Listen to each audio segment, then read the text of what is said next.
चले गए। और बबुआ ये छोटी सी नदी हमको तैर के पार करनी थी, लेकिन फिर क्या किए, चप्पल हाथ में लेके और तैरना चालू कर दिए। और इस रनवे पे हमने अपना हवाई जहाज उतार दिया है और आगे बढ़ते हैं तो देखते हैं इतना बड़ा खड्डा। फिर क्या, फिर हम भी ठहरे गांव के देसी। भैया ये ले, फिर हमने भी चढ़ के गड्ढे को पार कर लिया।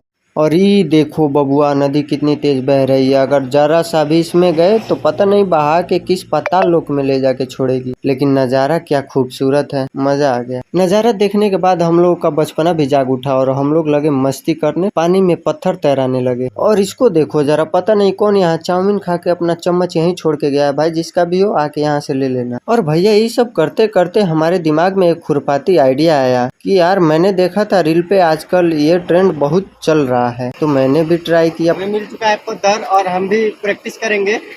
दिल्ली पे नहीं हो पा रहा है यार।